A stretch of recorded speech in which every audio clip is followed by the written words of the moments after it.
USS Valiant, Earth's newest carrier-class warship, staring through the panoramic display.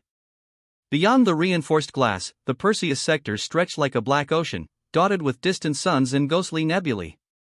For weeks, intelligence had warned of alien fleet movements, ominous whispers from deep space traders, sudden disappearances of cargo convoys, and transmissions cut off mid-sentence. The galaxy was holding its breath. And tonight, it finally exhaled. "Admiral," said Commander Jessica Price, his second-in-command, her voice clipped but tense. "Long-range sensors are confirming multiple warp signatures inbound." "Not friendly." Ethan's jaw tightened. There was no mistaking it now. The Drakari hegemony had come. The Drakari were not newcomers to war. They were a reptilian empire with a history drenched in conquest. 100 star systems had fallen under their talons, and they rarely left survivors to tell the tale. But what haunted Ethan most were the last intercepted transmissions, pleas from an alien race known as the Vari. Their voices had been filled with terror as they begged Earth to prepare. "Do not fight them blindly," the Vari envoy had said before the line went dead. "Humans are not like others, but if the Drakari strike first, if they draw blood, there will be no peace left in this part of the galaxy. You will fight until one of you no longer exists." That was the warning. And now it was too late. "Admiral, we have visual." Lieutenant Marco Ruiz called out, hands flying over the console. Holograms shimmered to life, 30 warships dropping out of warp in perfect formation, their spined hulls glinting like obsidian knives. The Drakari hadn't come to talk. "Sound battle stations," Ethan ordered, voice like iron. Red alert klaxons thundered through the Valiant. Crew members sprinted to their posts, flight deck crews prepped interceptors, and gunners rotated turrets into firing position. The first barrage came without warning. Blue plasma lances cut across the void, slamming into the Valiant's shields. The ship shuddered violently, lights flickering as the energy barrier flared white-hot. "Shields holding," Jessica reported, but there was sweat on her brow. "But if they focus fire..." "They will," Ethan cut in grimly. "Return fire. All batteries." The void erupted with answering fury. Railguns spat tungsten slugs at hypersonic velocity, leaving glowing streaks in the darkness. Missile tubes roared, filling space with contrails and explosions. The first Drakari cruiser took a direct hit amidships, its hull rupturing in a silent blossom of fire. Cheers erupted on the bridge, but only for a second. Multiple hits on decks 6 through 9. Ruiz shouted. "Hull breach in Hangar Bay 3. Ethan gripped the rail. The Valiant had just been blooded. And something inside him, inside all of them, snapped. Below deck, Petty Officer Hannah Grant pulled herself from the floor as the ship's emergency bulkhead slammed shut. Smoke filled the corridor, alarms blaring in angry red.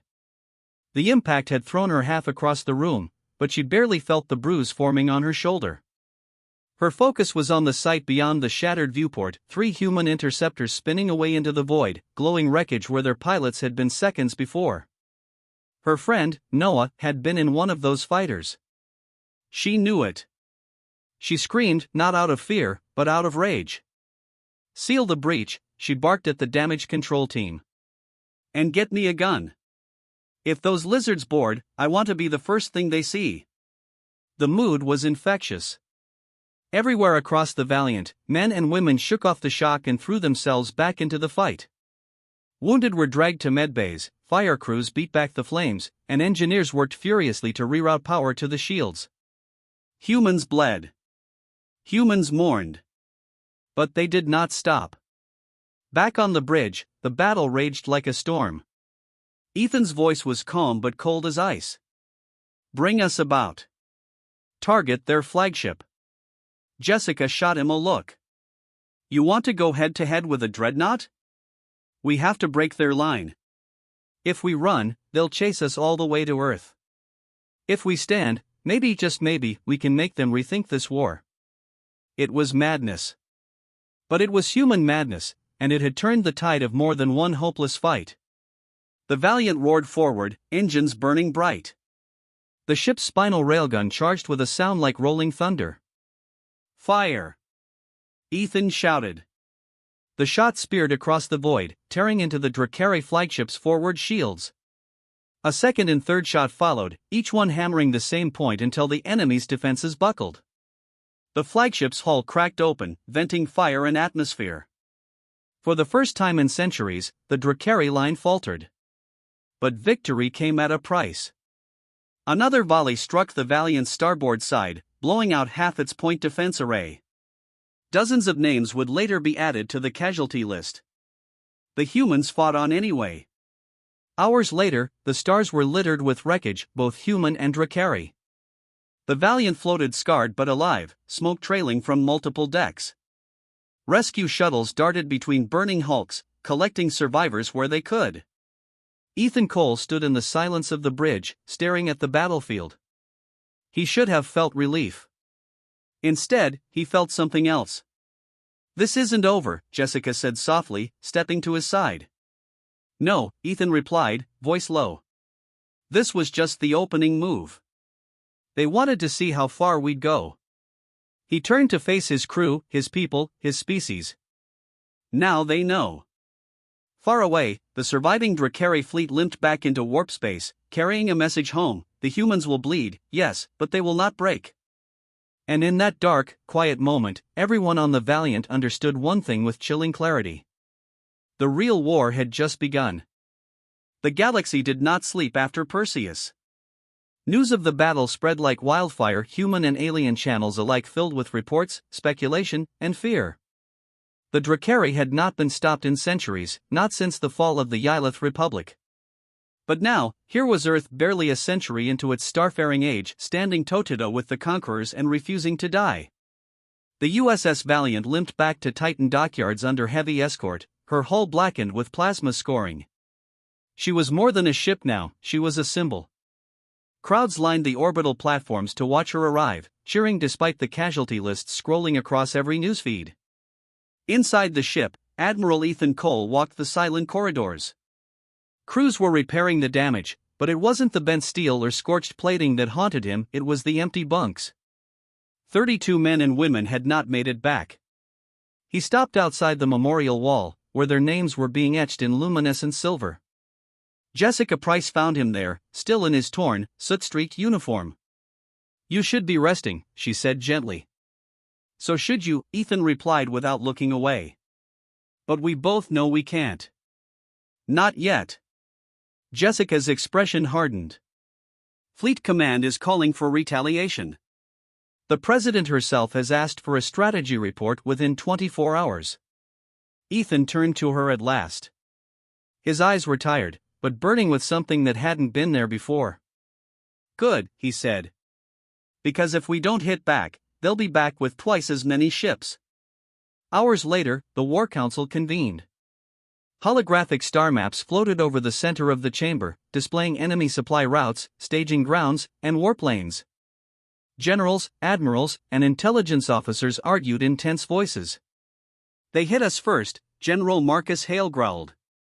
"They spilled human blood. If we hesitate, they'll see weakness." "Direct assault is suicide," countered Admiral Yao, head of logistics. "The Drakari are fielding entire fleets. The Valiant was lucky to survive the first strike. We need more carriers, more escort ships, time to rebuild." "We don't have time," Jessica snapped, slamming her datapad on the table. "Every hour we delay, more of their ships regroup." "You think they won't come again?" Ethan let the argument run its course before speaking. His voice cut through the room like a blade. "We're not talking about revenge," he said. "We're talking about survival. The Drakari respect one thing: strength. We have to show them that we won't just defend. We'll take the fight to them." A hush fell. The council looked to him for a plan. "I propose a strike," Ethan continued. "Not on their core worlds. Not yet. We hit their forward supply depot at Gather's Belt. It's lightly defended, but critical for fueling their fleets. Take that out, and they'll think twice before launching a second wave." It was bold. It was dangerous. And it was unanimously approved. Preparations began at once. The Valiant underwent emergency refit, new armor plating welded over the scars, upgraded shield generators installed. Volunteers flooded the recruitment offices, far beyond what the fleet had asked for. Every corner of Earth seemed to echo the same sentiment: we will not be prey. Petty Officer Hannah Grant, still nursing a bruised shoulder, stood in the armory as she inspected a fresh set of combat rifles. Beside her, Chief Warrant Officer Noah Briggs, Noah's older brother, tightened his gear with grim determination. "You sure you want in on this?" Briggs asked quietly. "This won't be defense. This will be war." Hannah's jaw was set. "They killed my friend. I'm not sitting out round 2. Briggs nodded once. No more words were needed. Across the ship, pilots, marines, and engineers felt the same fire. The Valiant would not just fight this time, it would hunt.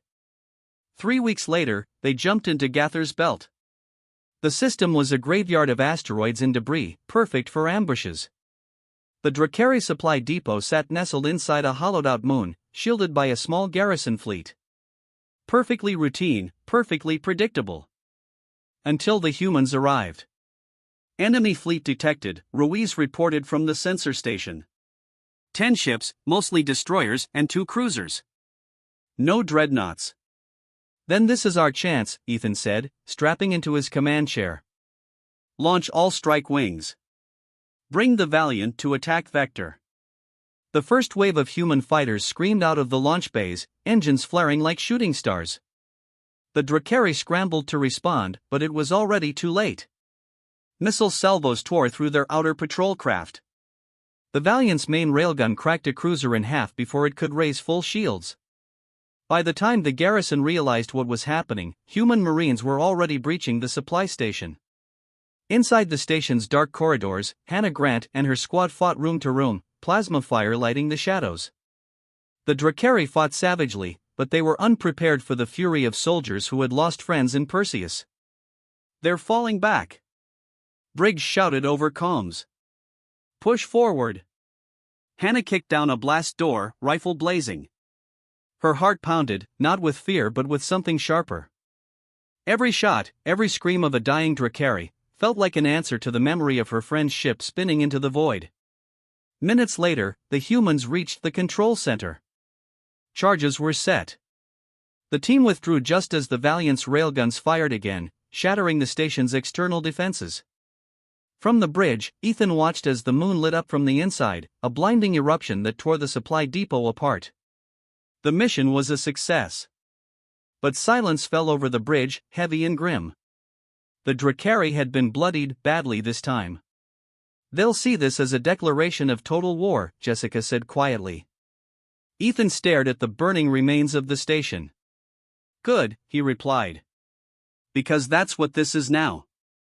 Hours later, long-range sensors picked up something new: encrypted transmissions bouncing across Drakari space. Their fleet was mobilizing, not retreating. They were coming back. With everything they had. And far away, in the dark chambers of the Drakari High Command, a single message was recorded in the Emperor's war log. "The humans have struck us. They fight with the desperation of a dying world. They will not beg. They will not yield. If we are to break them, we must crush them utterly, or risk becoming the first empire in history to be broken by prey." The galaxy braced for what came next. The war came faster than anyone expected.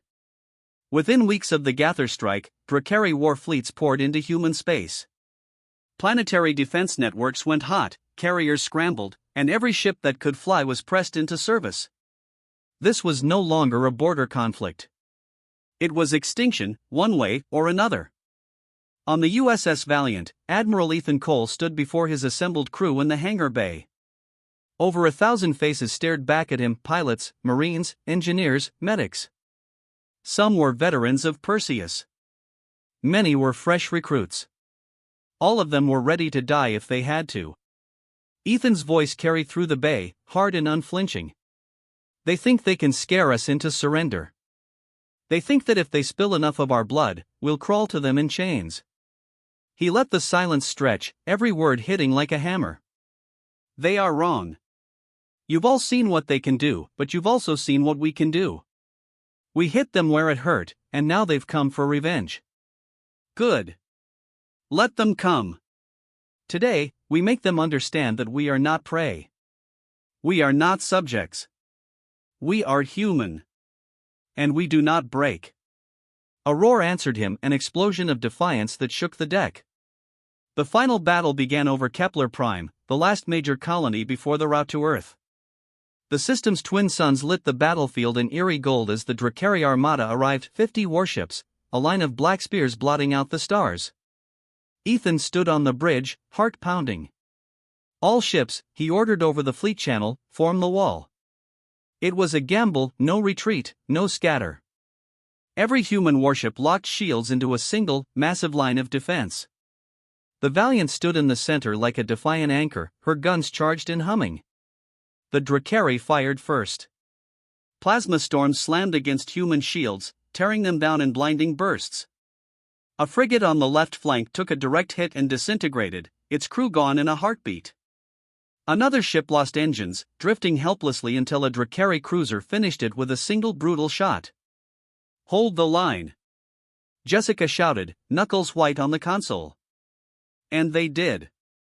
Fighter wings streaked from the Valiant, weaving between explosions as they dove on enemy destroyers. Railguns hammered relentlessly, tearing chunks out of the Drakari formation. Every time a human ship died, 2 more surged forward, pouring everything they had into the fight. Hannah Grant led her Marine squad from the launch bay aboard a boarding craft, heading straight for an enemy cruiser. The plan was suicidal: punch through their hull, cripple their engines from the inside, and get out before the ship went up. "We're not coming back from this one, are we?" one of the rookies said over comms, voice shaking. "Then make it count," Hannah replied, calm and cold. The boarding craft slammed into the cruiser's side, cutting a smoking hole into its armor. Hannah's team charged through, rifles blazing. The corridors became a killing ground, Drakari warriors falling under the humans' relentless advance. Hannah could feel the pain in her muscles, the burn of smoke in her lungs, but she kept moving. She planted the last explosive charge in the engine room and shouted over comms, "Packages set. Get us out of here." The Marines barely made it back before the charge detonated. The Drakari cruiser erupted into fire, spinning away as its reactors went critical. Hannah watched it burn from the boarding craft window, chest heaving. She thought of Noah, of the wreckage over Perseus, and allowed herself a grim smile. On the bridge of the Drakari flagship, war leader Shax hissed in fury. This was supposed to have been easy and overwhelming strike to break the human spirit. Instead, the prey fought like predators, hurling themselves into the fire with no thought of surrender. "Pull back the flanks," one of his lieutenants urged. "They are bleeding us." Shax's talons dug into the command dais. He had seen this before, once, long ago, against the Yylith Republic. But the Yylith had broken after the third battle. The humans were still coming. Still killing. Still refusing to die. Back on the Valiant, alarms blared, shields were gone, hull breaches spreading. Smoke filled the bridge. Jessica's console exploded, throwing her to the floor. "Cole," she shouted over the chaos. "We can't take another hit." Ethan gritted his teeth.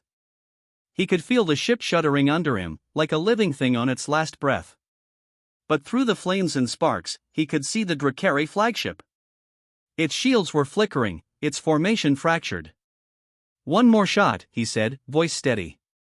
"Charge the spinal gun. Full power." "Admiral, that'll overload the reactor," Ruiz warned.